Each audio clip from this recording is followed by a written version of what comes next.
Hey everyone, welcome to The Morality Matters. Today we're diving deep into the world of ethics with one of the giants of philosophy, Immanuel Kant. Kant's big idea, the one that really made waves and still resonates today, is the categorical imperative.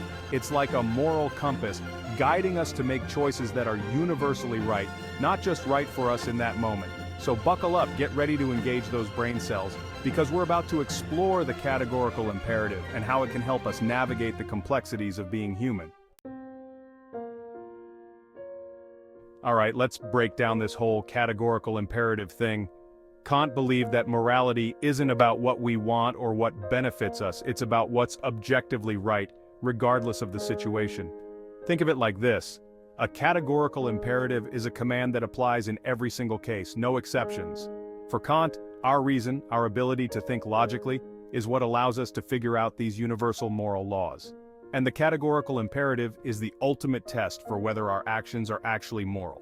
It's about acting in a way that we could rationally want everyone to act, all the time.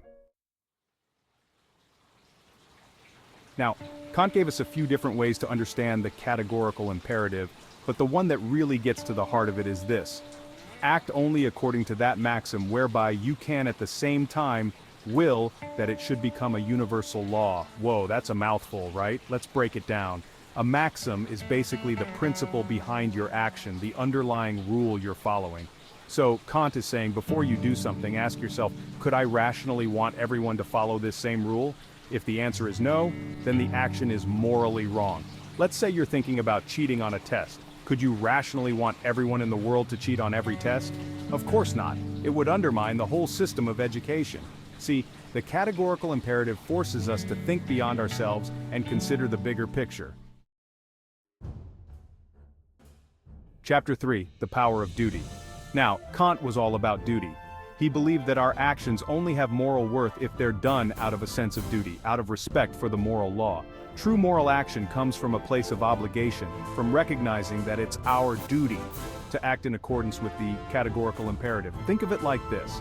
Imagine you're walking down the street, and you see someone drop their wallet. You could easily keep walking and ignore it, but you know it's the right thing to return it, even if it's inconvenient. That internal struggle, that voice inside you saying you have to do the right thing, that's the call of duty, my friends. And according to Kant, that's where true morality lies. Chapter 4, Universal Moral Laws, No Exceptions. One of the most radical aspects of Kant's philosophy is his insistence on the universality of moral laws. He believed that what's right is right and what's wrong is wrong, regardless of the time, the place, or the people involved. Just like the laws of physics apply everywhere in the universe, Kant believed that moral laws apply universally to all rational beings. For example, Kant would argue that lying is always wrong, even if it's to protect someone from harm. Why?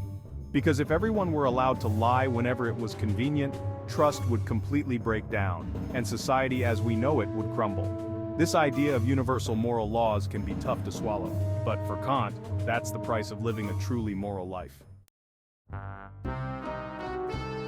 Chapter 5, Kant and the Existentialists. A surprising connection.